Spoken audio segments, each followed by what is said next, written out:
Hai, tahukah kamu bahwa fossil fuel atau bahan bakar saat ini menjadi suatu kebutuhan primer bagi setiap orang? Namun, fossil fuel memiliki dampak yang paling signifikan dan berat bagi lingkungan. Hai, perkenalkan kami dari kelompok 3. Hari ini kami akan memperkenalkan dan juga memberitahu kalian apa itu fossil fuel, dampaknya bagi lingkungan, dan bagi alam semesta. Fossil fuel atau bahan bakar minyak saat ini menjadi suatu barang kebutuhan yang dibutuhkan oleh seluruh umat manusia. Fossil fuel ini terbentuk akibat adanya Carboniferous period. Nah, fossil fuel itu terbentuk dari material organik seperti tumbuhan dan hewan yang sudah mati. Nantinya, bahan-bahan organik ini akan jatuh ke tanah dan terakumulasikan bersama sisa-sisa organik lainnya. Lalu, sisa organik ini akan terkubur oleh sedimen seperti lumpur dan pasir. Seiring berjalannya waktu, suhu pada sedimen akan meningkat dan endapan akan semakin berat. Hal inilah yang menyebabkan tekanan dan suhu pada sedimen tersebut akan meningkat.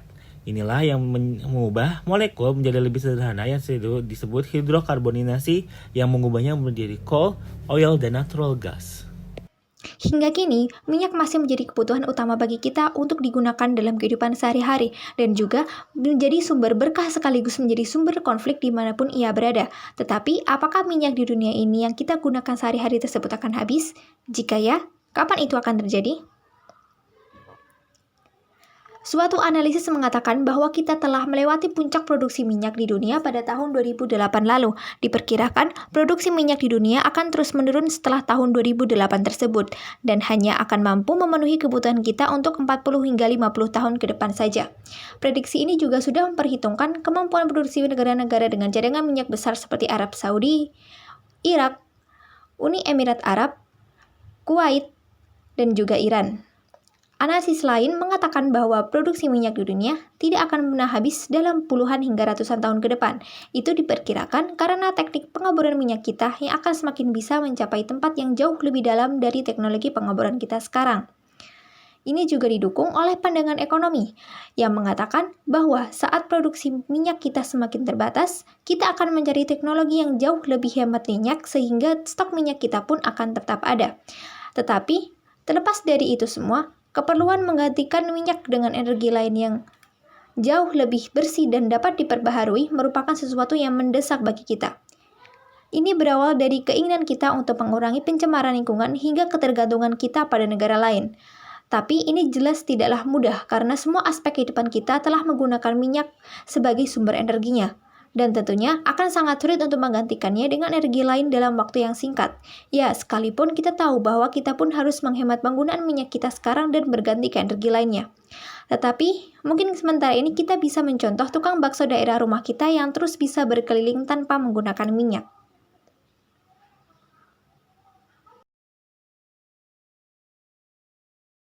Distribusi fosil fuels tertinggi berpusat pada beberapa negara dengan cadangan fosil fuels yang besar. Beberapa negara yang berperan sebagai negara dengan produksi fosil fuels terbanyak adalah Amerika Serikat, Rusia, dan juga Saudi Arabia. Negara-negara tersebut menjadi produsen terbesar di dunia karena cadangan baik dalam bentuk minyak bumi, gas alam, maupun batu bara itu sangat banyak. Hal ini juga didukung dengan teknologi yang lebih maju, termasuk teknologi pengeboran di laut sampai dengan tahap pemrosesan fossil fuels, sehingga produksi fossil fuels lebih banyak dan efisien. Meskipun cadangan fossil fuelsnya tinggi, negara-negara tersebut juga harus memperhatikan permasalahan jangka panjang yang akan terjadi apabila fossil fuels itu terus-menerus dieksploitasi. Hal ini karena fossil fuels merupakan sumber daya alam yang tidak terbarukan. Fossil fuels terbentuk dari proses dekomposisi alami organisme yang memakan waktu jutaan tahun dan tidak bisa diperbaharui dalam waktu singkat setelah habis digunakan. Peran teknologi digital dalam transformasi energi sangat penting, mulai dari monitoring dan optimalisasi yang memungkinkan pemantauan akurat terhadap penggunaan energi.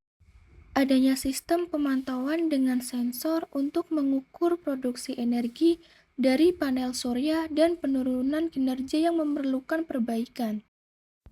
Teknologi ini mendukung integrasi energi terbarukan dengan jaringan energi yang ada, di mana sistem kontrol cerdas dengan mengelola fluktuasi pasokan energi dari angin dan matahari untuk memastikan stabilitas.